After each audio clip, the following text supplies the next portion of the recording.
Ndagusuhuje nyuma yuko ekipe ya APER FC itsinzwe na Gomahia ibitego bigera muri 5 ku busa. Ubuyobozi bw'ikipe ya APER FC kwihangana byabananiye maze mu burakari Byinshi bandikira ibaruwa umutoza w'ikipe ya APER FC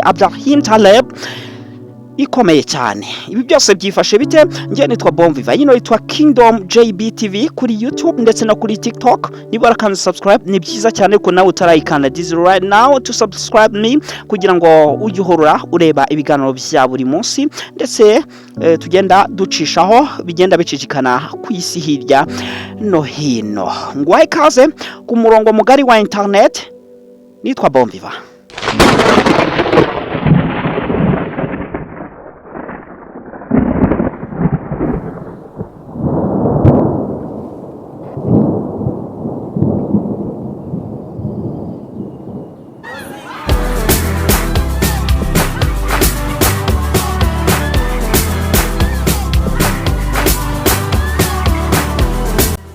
Yes, ubwo amaze kukanda subscribe rero nanjye nkaba naguhaye ikaze. Uyu munsi rero uyu mutoza w'ikipe ya APER FC uyu niwe APER FC kuva mu mwaka wa 2025 yasinya aya masezerano.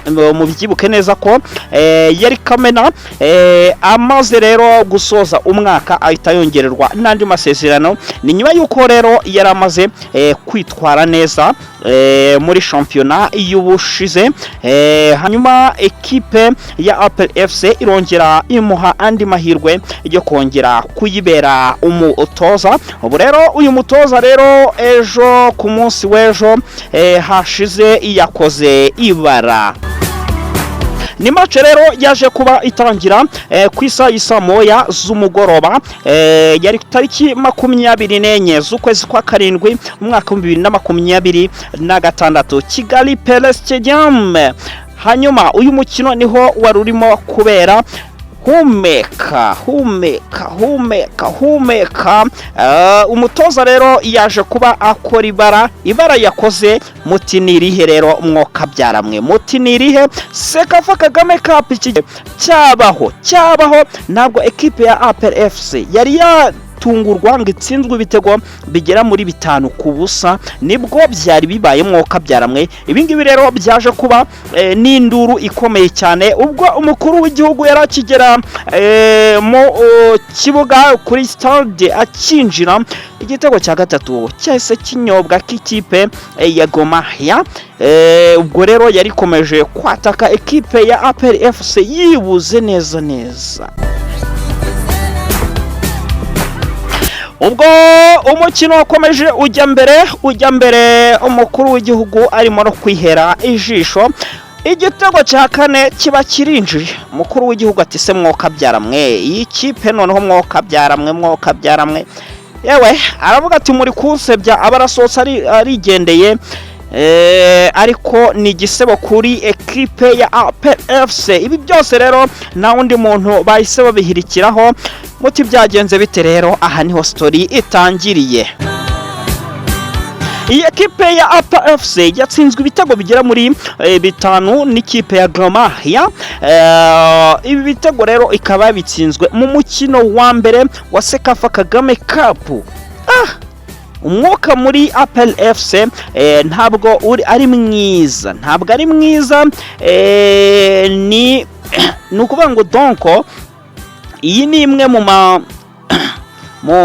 imwe mu nsinzi zikomeye ekipe yakiriye mu mateka, kandi mbese ekipe ya APER FC iyi nsinzi izahora iyibuka ko yigeze gutsindwa bino bitego byose. Ibitego bigera muri 5 ni byinshi cyane, ni byinshi.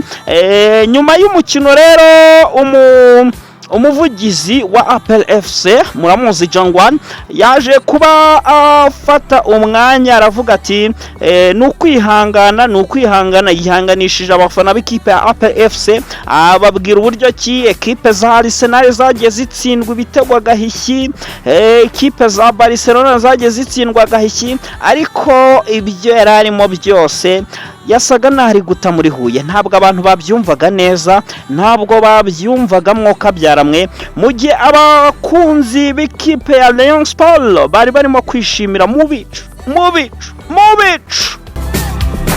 Ubwo rero bakaba barimo kwishima bavuga bati mukeba wacu baramwemeje kabisa, baramwemeje ati ni twebwe dusigaye ati kandi twe tuzakora ibirenze ibingibi. Rero Rayon Sport rero bakomeje kuvuga bati umukuru w'igihugu muramutengushye rwose, ariko twe icyo twifuza yagakwiye kuzaba ahari. Twe icyo twose twamusaba ni ukuzaba ahari, twe tukamwerekera ibyishimo. Abafana b'ikipe ya Rayon Sport niko bageragezaga kuvuga, bavuga bati twebwe tuzabikora, ariko se mwe muzabikora niba ekipe ya mbere mu gihugu biyinaniye? Mwe muri tayari yo kuzatsinda ekipe muzahura nayo? Rero ibi nibyo gutegerezwa, tukareba uburyo ki bigomba kuzaba bimeze ku umunsi wo kuwa gatandatu. Hanyuma rero ikindi ugomba kumenya nuko umutoza w'ikipe ya APER FC ntabwo amerewe neza na gato namba.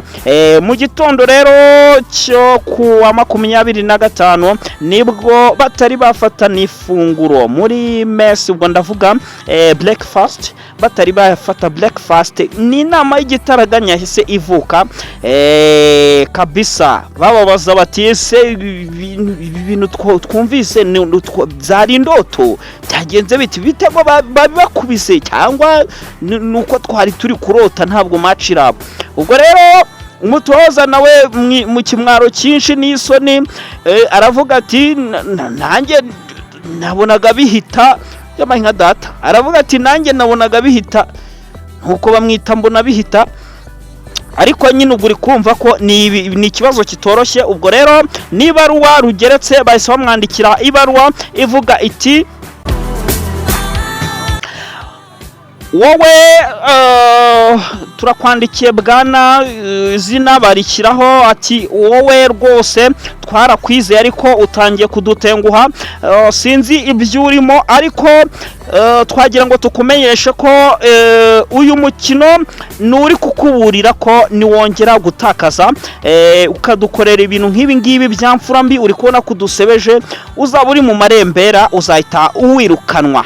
Ngaya magambo yanditswe n'ubuyobozi bw'ikipe ya APER FC. Ubwo ibaruwa yari ndende nuko nsomyemo amagambo make cyane. Ubwo rero uyu mutoza rero nawe mu bwoba bwinshi arimo avuga ati mwoka byaramwe, ibi bintu ngomba kubigenza nte? Kwa bakinnyi narinziranye nabo byagenze bite mwoka byaramwe? Ubwo rero muri APER FC umwuka urimo ntabwo ari mwiza na gato namba. Ubwo nugutegereza tukareba ikigiye gukurikiraho, kuko ubusega Kagame Cup n'ibitego by'agahishyi APER FC ntabwo twavuga ngo ntari arenga, yamaze kuvamo